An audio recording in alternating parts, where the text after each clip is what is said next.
This is Grace Notes. I'm Alan Button, and pleased to have as our guest today in the studio, Rachel Patterson.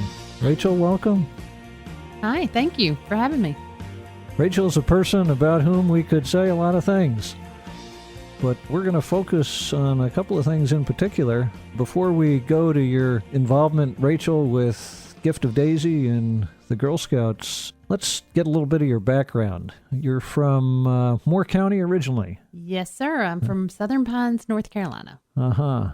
I grew up there, swore I'd never live there again, and I came back. Well, speaking of coming back, you spent some time at the University of Tennessee and then Yes, I did, Appalachian State University. Mm-hmm. Yep. What was your major, Rachel? Well, I changed my major 6 times, but it's finally drafting and design. Uh-huh. So I enjoyed college. Let's just say. You mentioned to me that you actually were at the University of Tennessee when Peyton Manning was there. I was. It was 95 through 97. Well, and then you went to App State. There's some pretty good football Yes. at both those locations. Yes, both football schools. So I had a good time. Your major, I guess, fits broadly into the civil engineering realm. Is that Yes. right? I went into it thinking I'd be an architect, and then I got a job at a civil engineering firm mapping water, sewer, and storm systems. And I ended up liking it a lot. Uh-huh. So I left the thinking I was going to design homes to designing infrastructure. And you currently work in that field for Moore County. Yes, I'm Moore County GIS manager, and now I don't just do utilities, but I map 911 systems and make sure that the 911 map is always up and running, and part of the planning and subdivision review and things like that. So, but I still do a lot of utility data. Now, you didn't mention GIS just now, did you? No, but I do it. I said I was the GIS manager. Oh, you did? Okay. Yes. Yes. Well, tell us what GIS is. It's Geospatial Information System. So it's a map. I always like to say it's a pretty little map with a big analytical database behind it. So think Google Maps and Access database combined. That fits into your artist. I'm an artist and engineer type brain. Yeah. So I'm a little bit of both. You cover both ends of the spectrum. Yeah. I always say I'm jack of all trades, but master at none. So I cover it all. Your parents still live in Southern Pines? Yes, sir. They do. Both my parents are from Siler City, and they moved to Southern Pines for my dad's concrete business, and then my mom was a nurse at First Health now. Well, speaking of Siler City, it reminds me of our longtime Saturday Night Bluegrass host, Tommy Edwards. Yes. And you said you know My something. parents went to high school with him, so they were very good friends for a very long time and speak highly of him. I grew up with his music, actually. That makes your parents good friends of ours, too. Good. Speaking of people from your past, thinking about your parents, are there any folks in particular that have had special influence on you? Well, my grandmother is my all-time hero, my dad's mom. She was the kindest, most loving, best green bean making person you would ever imagine. I've always said I'm surprised she had a tongue because she never said a mean word or unkind word. And I wish I could be like her, but I'm failing miserably. And then I had Coach Moody. He was my kindergarten through 3rd grade PE teacher. And then he ended up being my cross-country coach in high school. That was at Pinecrest High School? At Pinecrest High School, yes. And he always had a smile, always pushed me hard, but always in a loving, kind way. And he just really, really made me step up to my fullest potential as a runner. And then I would say professionally, Vito Geronda at Vito's Southern Pines, he's always been my cheerleader since now it's been over 40 years. So he's the best boss ever. He's very kind, but he's strict now. And you're talking about a restaurant. Yes, in Southern Pines. Yes. Waited tables there? Yes, I did. It was all the regulars. You'd see the same people every Tuesday night, Wednesday night, Thursday night, and it's still the same after 42 years of being open. I'm guessing you learn a lot about people waiting tables. Yes, you do. I always say that's my best on-the-job training ever. You have time management, people skills, money management. You have to deal with the disgruntled people because the food's not coming out, and you learn how to smooth everything over. And still with a smile. Speaking of cross country, do you still run? I do. Right now I'm on a hiatus, but yes, I do. It's my decompression and my thinking time. So, because I'm always pretty much going all the time. So my running is my me time, and so I can people really well and do all the adult stuff. Figure things out. Yeah, I hear you. It's the best way for my brain to focus. You say you're on hiatus right now. You're dealing with a injury foot right issue? now. So I'm going to be good and not push through the injury and make it worse. I'm trying very hard. It's very hard for me, though. Well, Rachel, speaking of family, tell us about your immediate family, your children and husband. I have a wonderful husband that's patient with me and always supports me in my overcommitment skills. What's his name? Andrew Patterson, Andrew? or Andy. And then I have a 14-year-old daughter named Peyton Patterson, and she's 9th grade at Pinecrest. And then I have Abram Patterson. He's 11, and he goes to Stars Charter. Gotcha. Okay. And they're two totally different personalities, but they amazingly get along very well. And I have never had to deal with sibling rivalries or arguments, and I'm just blessed with those two. So That's a great thing. It is. I'm waiting for the day for it to stop, but it hasn't yet. So, well, speaking of great things, before we come back to talking about Gift of Daisy and Girl Scouts, tell us about this first song that you've selected, What a Wonderful World. Why that song? well, there's so much negativity and things in the world, but if you just look for the light and the kindness, the world is a wonderful place. And this always gets me back to center, and the world, just let your light shine, and the world is good, and there's a lot more good than bad. And so that always brings me back to center thinking about that. It is a great song. When I think about it, hear it, I'm struck by the insight in the lyrics. Yes, yes. And it's timeless classic too. So it's still relevant all these years later. Get you out of a funk? Yes, it will get you out of a funk. And those are your words. Yes, absolutely. We were talking before we came into the studio. Well, let's hear it. What a Wonderful World by Louis Armstrong. I see trees of green, red roses too. I see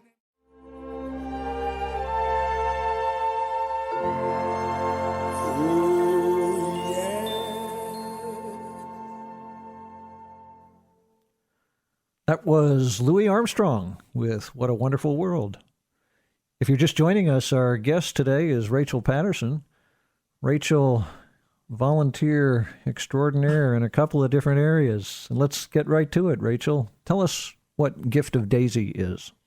A Gift of Daisy started with Megan Williams in 2015. And Megan Williams is who? She's a military spouse that was stationed at Fort Bragg, and she had just lost a child, and it was going to be a girl. So her two sons had called the baby Daisy. So she needed something to kind of help her with the grief, something tangible and meaningful. So that's how A Gift of Daisy started, which was focusing on teen foster kids around Christmas time.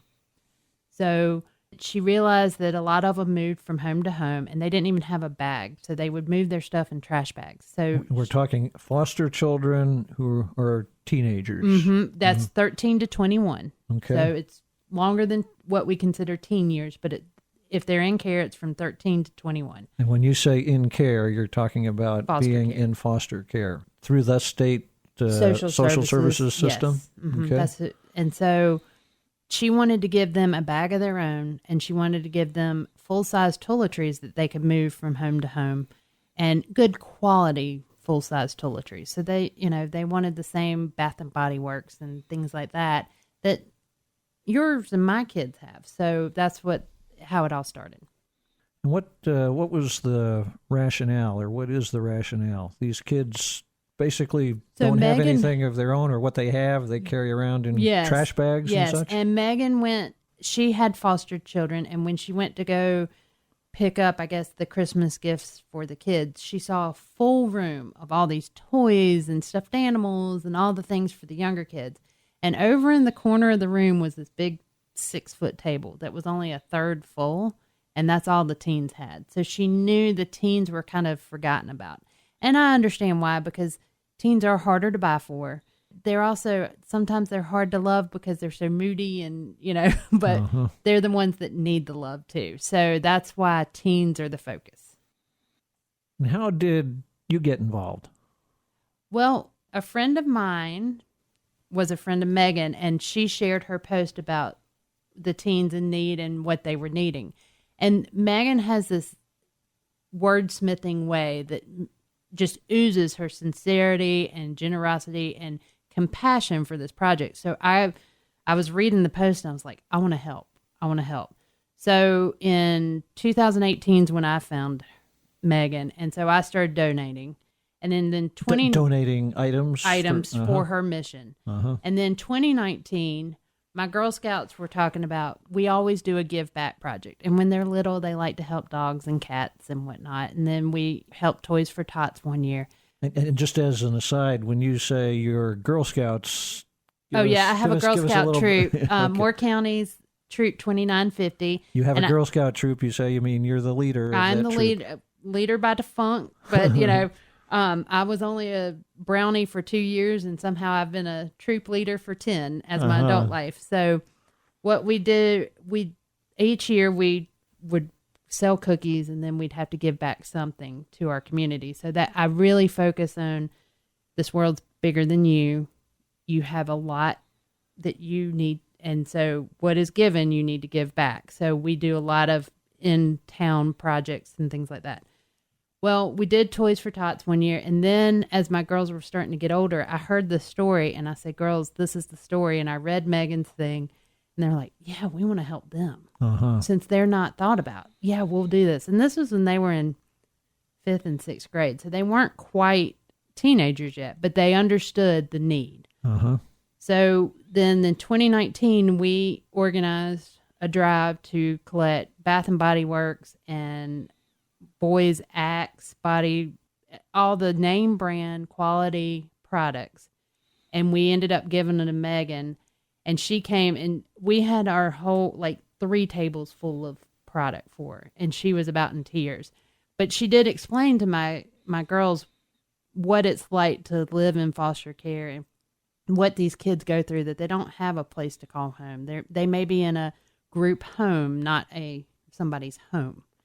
So from that year, it's carried over each year, and my girls have done it every year. So, and your role, I gather, has increased over the years as well. Yes, I just started as a participant, and then Megan decided to move to England thanks to the Army in 2020. So she had a military spouse, a friend of hers, keep it up that year. Well, the next year in 2021, that summer, I was like, Megan, we'd like to do this. Are you going to do this? She's like, she moved. I don't know how it's going to happen. I was like, what do you mean it's not going to happen? And she's like, well, I don't have anybody to take it over. I was like, well, I can do it. This is the second military spouse you're talking about. No, Megan was still, part of it. I see. So she was like, well, I think her name was Holly, but she's moved and she can't do it. And I was like, well, that doesn't mean it has to stop. And once again, my overcommitment skills, I have to introduce no to my vocabulary every once in a while. I was like, well, I'll do it. And then I walked downstairs and I told my husband, and he's like, with what time? I was like, well, I can get it done. That 25th hour of the day, right? Yes, exactly. I was like, I've got this. I can get this done. Little do I always comprehend how much my husband gets voluntold. I commit, and then he has to step in and help to make it all happen. Voluntold. What a great term. So bless his heart and my kids' heart, but they get drug into all my overcommitment and help me out. So that's how it started. In 2021, I helped, and we were just doing Moore County and Cumberland County. And then this year, because we had so many overwhelming monetary donations and product donations, I was like, we can do more. So I reached out to Hoke County and Lee County. So this year we were able to cover 4 counties. So I was very happy. And I've already told Megan next year I want to do 5, if not 6. Megan is still involved then. Very much so. Even from across the pond, we make a great team. She does all the Amazon wish list, setting that up. She does the post where she gets on the Facebook Live and, okay, this is what's in need, why we're doing it. Kind of gives the Gift to Daisy, background. So it's a Gift to Daisy with Girl Scout Troop 2950 that has come into a wonderful team, even when we're in geographically 2 different countries. So I heard some reference to recent connections with the Rotary Club. Tell me how that fits so in. we applied for that. I don't remember the name of it, but the Rotary Club gave my Girl Scout troop $250 to continue our missions. So that was able to buy product for these teens this year. And so that was very, very helpful. So, and I had to go and give them a little speech about what we do. So, are there any particular examples of individual impact that you have seen or are aware of through a Gift of Daisy with respect to? Well, the DSS workers always tell me when they get that bag and they see the name brand products, they're just like, wow. This is amazing. It's DSS who gets the bags for distribution? Yes. I don't actually see them get distributed, Uh-huh. but they do come back and tell me. And now they know me by name after a couple years of doing this. And they just say, thank you very much. Because the girls and boys do want product like their friends have. And we also try to do the product based on hair type and whatnot. And usually in the bag, I will say, they get shampoo, conditioner, a body wash, a deodorant, toothbrush, toothpaste, a hairbrush or comb, maybe a satin bonnet, and then something fun like a scrunchie or a chapstick or a lotion or something. So that's why we have to use the cinch sacks, because they actually hold all those products. I was going to say, we're not talking Walmart grocery plastic bags or trash bags. We have upgraded. Cinch bags. Yes, little backpack cinch bags. Yeah. I'd like to come back in a few minutes, Rachel, to hear more about your involvement with the Girl Scouts. But before we do that, tell us about Wonderful Christmas Time. Why that song? It always reminds me just to keep Christmas simple. It can be so over materialized at this point. And simply having a wonderful Christmas time to me is not necessarily getting the gift, but giving the gifts. So that's why Gift to Daisy was perfect. This song reminds me of that. An appropriate song for sure this time of year. Let's hear it. Wonderful Christmas Time by Paul McCartney. The mood is right. The spirit's up. We're here tonight. And that's enough.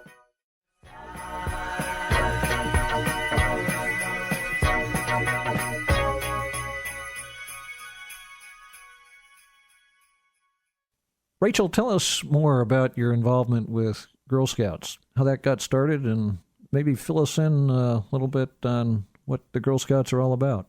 The Girl Scouts are all about giving back and helping the community and being the light in the world. It also is about making girls strong leaders, independent thinkers, and just leaders. I always say girl bosses, but, they're going to be women soon. So I can't say that. So I started out, my daughter started Daisies in kindergarten, and I went in as, I'm not going to be Daisies is the youngest group kindergarten to Girl first Scouts. grade. They're the little blue tunics. The leader started, and I was like, I can't do leading. And by Christmas, I was pretty much the sole leader, and I have been with the same girls ever since. And now most of them are in 9th grade, so we're going on year 10. So, and I've kept between 10 and 14 girls. So we have grown up together. They have given me grace in trying to learn how to be the Girl Scout cookie leader. I can coordinate mission projects and this, that, and other, but focusing on a badge and things like that has been a learning experience.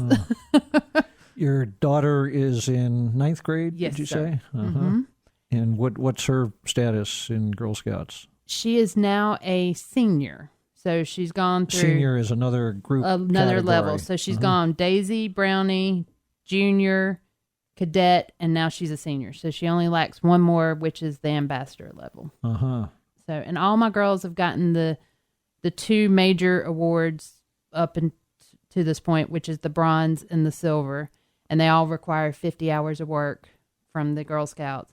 The bronze, we led a countywide camporee for over 125 girls. The girls organized it. They led it. All I had to do was buy supplies and show up. So that's how good they did. We're talking leadership there. Mm-hmm. And they were young. I think they were juniors. So their silver awards was, we decided to do it right at the beginning of the pandemic. And my girls spent 50 hours each making those cloth masks. And we donated them to Sandhills Pediatrics. Because that's when we did it, that was when you couldn't find masks anywhere and this, that, and the other. So we donated them to Sandhills Pediatrics.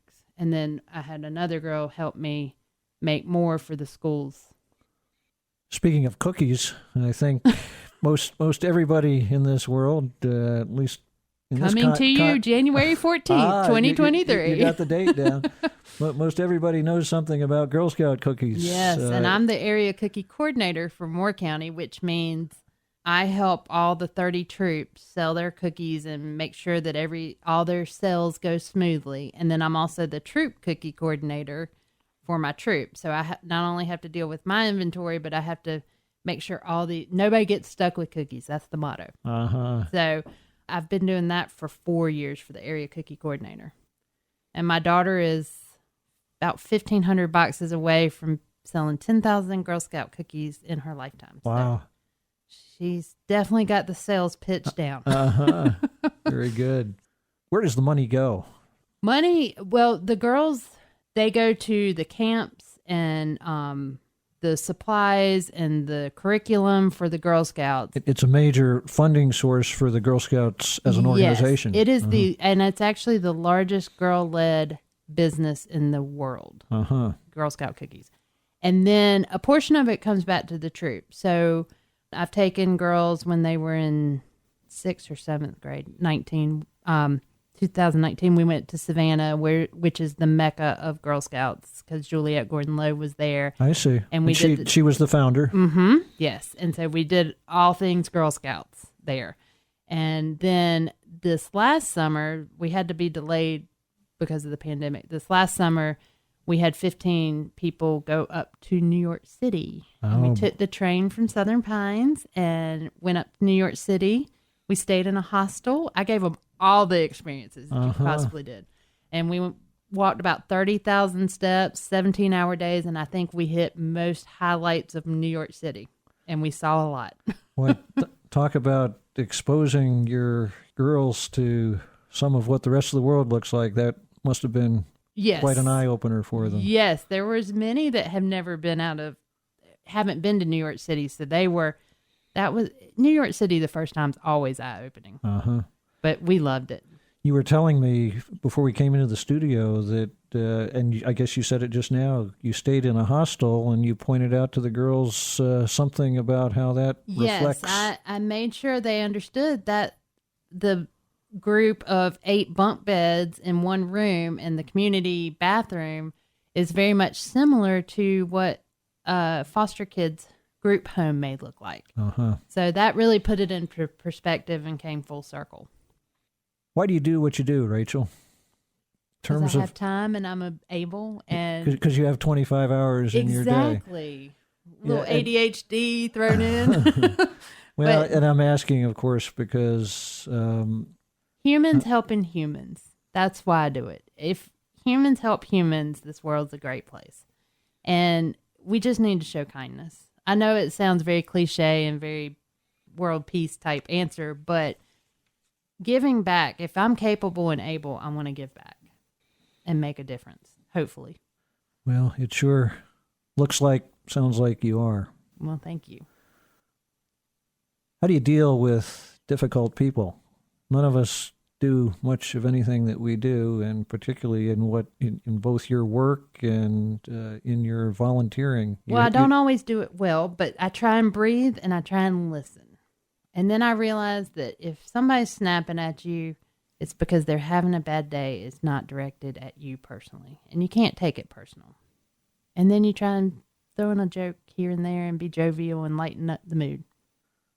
That sounds like a pretty good segue into this third song that you've selected, Rachel. Actually, I'll let you make the connection, but tell us about God Rest You Merry Gentlemen. This is a Christmas song that I heard years ago. It's Sarah McLachlan and Bare Naked Ladies. And I think it's We Three Kings and God Rest You Merry Gentlemen meshed up with awesome singer and then a good group. And it's a different beat. And nothing I do is ordinary. I always like the different. So this song, I don't get to hear it a lot because it's not as nationally played as some other songs. But every time I do, it gets me in such a good mood. And it's just happy and jovial and just, it'll get your toe tapping. So, great introduction, Rachel. Let me, before we go to the song, just thank you for being here. It's been thank you for having me. It's been a real treat talking to you. It has. I've enjoyed this. I was a little nervous coming in. Let's hear it.